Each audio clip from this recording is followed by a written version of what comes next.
Hello friend, welcome to my YouTube channel. आज का ये वीडियो ये हॉब्स का संप्रभुता सिद्धांत। थॉमस हॉब्स द्वारा प्रतिपादित संप्रभुता का सिद्धांत उसके सामाजिक समझौते के सिद्धांत से क्या है प्रभावित है। हॉब्स के शब्दों में व्यक्ति की रक्षा हेतु बिना तलवार के अनुबंध केवल शक्तिहीन कोरे शब्द हैं। तो उसने कहा कि व्यक्ति की रक्षा हेतु बिना तलवार का जो अनुबंध मतलब कॉन्ट्रैक्ट है या समझौता है वो केवल शक्तिहीन कोरे शब्द की तरह है। समझौते से स्थापित संप्रभु सर्वोच्च सत्ता संपन्न और निरंकुश है। उसका प्रत्येक आदेश कानून और उसका प्रत्येक कार्य न्यायपूर्ण है। तो उसने कहा कि समझौते से जो स्थापित जो संप्रभु है, जो कॉन्ट्रैक्टिव में समझौते से स्थापित जो संप्रभु है वो क्या है, सर्वोच्च सत्ता संपन्न और निरंकुश है। इसका उसका क्या है, प्रत्येक जो आदेश है कानून और उसका प्रत्येक कार्य क्या है न्यायपूर्ण है। उसे जनता के जीवन को नियंत्रित करने का असीमित अधिकार प्राप्त है। तो उसने कहा है कि जो संप्रभु है, प्रभुसत्ता है, उसको क्या है कि जनता के जो जीवन है उनको नियंत्रित करने का सीमित अधिकार है तथा जनता को किसी भी प्रकार से उसे चुनौती देने या उसका विरोध करने का अधिकार प्राप्त नहीं है। हॉब्स कहता है कि जनता का एकमात्र कार्य है संप्रभु के आदेशों का पालन करना, चाहे वे आदर्श ईश्वरीय और प्राकृतिक नियमों के विरोधी क्यों न हो। जनता के लिए उसका पालन करना न्यायपूर्ण और वैध है। तो उसने ये कहा है कि हॉब्स ने कहा कि जनता का एकमात्र कार्य क्या होगा, जो संप्रभु के आदेशों का पालन करना, चाहे वो क्या हो, ईश्वरीय अथवा प्राकृतिक नियमों के क्या हो विरोधी क्यों ना हो। जनता के लिए उनका पालन करना क्या है, न्यायपूर्ण और वैध है। हॉब्स के अनुसार संप्रभु को जनता की संपत्ति छीनने का, यहाँ तक कि उसके प्राण लेने का अधिकार भी है। तो ये कहता है कि जो संप्रभु है उसको जनता की संपत्ति छीनने और यहाँ तक कि प्राण लेने का अधिकार है, क्योंकि जनता की संपत्ति और प्राण उसकी सत्ता से ही सुरक्षित है। क्योंकि क्या होता है कि जो जनता की संपत्ति है और प्राण है, क्योंकि जनता की जो संपत्ति है उसका जो जीवन है वो सत्ता से ही क्या है, उसकी मतलब संप्रभु उसकी संप्रभुता से ही सुरक्षित है। हॉब्स समस्त ऐसी संस्थाओं का विरोधी है जो संप्रभु की शक्ति को सीमित करने का प्रयास करती है। तो हॉब्स ने क्या कहा कि वो ऐसे सारे जो संस्थाएं उनका विरोधी है जो क्या करता है, जो संप्रभु प्रभुसत्ता की संपत्ति को शक्ति को क्या करता है, कंट्रोल या सीमित करने का प्रयास करता है। वह शक्ति के पृथक्करण एवं मिश्रित शासन व्यवस्था का भी विरोध करता है। उसके अनुसार ऐसी व्यवस्था क्या होगी, अराजकता उत्पन्न करने वाली होती है। वह कहता है कि इंग्लैंड में उसके समय होने वाले गृह युद्ध का यही कारण था, जिसकी वजह से लोग ये सोचते थे कि सर्वोच्च सत्ता राजा और संसद में विभाजित है। अथवा हॉब्स संप्रभुता को अविभाज्य और असीमित मानता है। इस बात को लक्ष्य करते हुए सेबाइन कहता है कि हॉब्स ने संप्रभुता को उन समस्त अयोग्यताओं से पूर्णतः मुक्त कर दिया है जिन्हें बोंदा ने आवश्यक रूप से बनाए रखा था।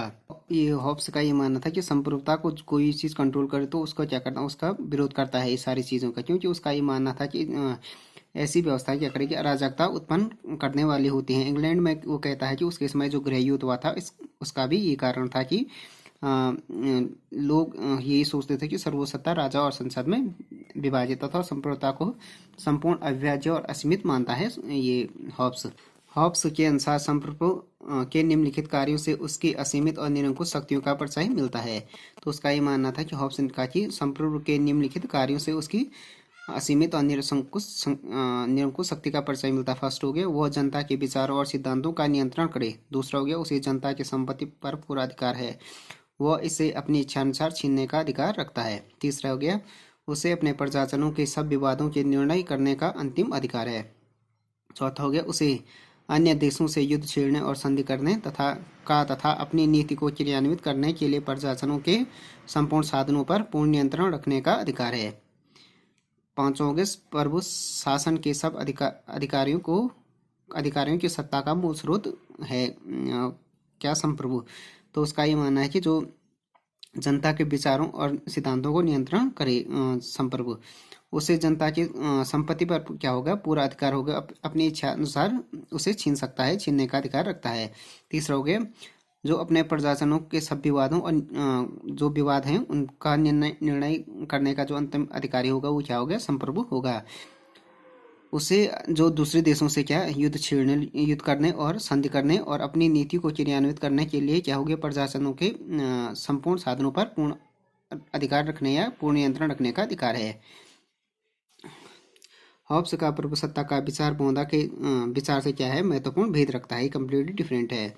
बौद्ध प्रभुसत्ता पर ईश्वर के नियम और प्रकृति के नियम तथा राज्य के मौलिक नियमों के 3 प्रकार के प्रतिबंध स्वीकार करता है।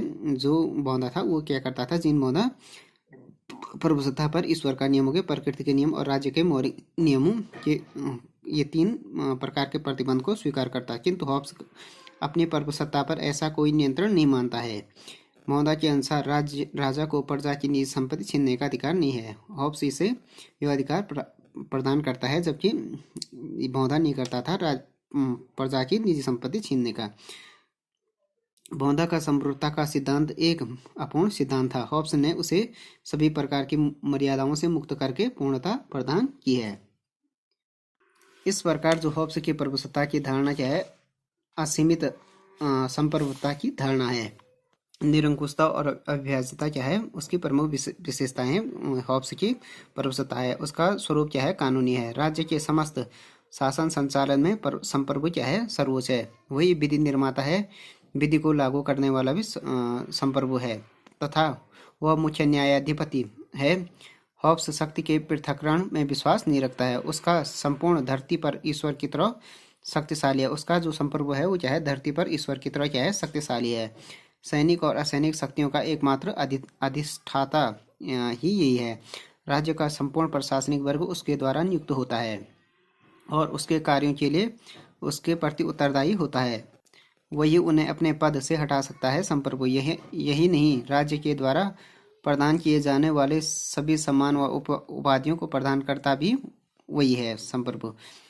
सभी समस्याओं के संबंध में अंतिम निर्णय लेने का अधिकार भी उसे ही प्राप्त है। अथवा हॉब्स संप्रभु के राज्य में व्यक्तियों को न तो अभिव्यक्ति की स्वतंत्रता का अधिकार है और न ही उसकी व्यवस्था ही है। संप्रभु के आदेशों का पालन करने के अतिरिक्त नागरिकों को और किसी प्रकार का अधिकार नहीं है। तो ये हो गया संप्रभु। तो ये इसका ये था कि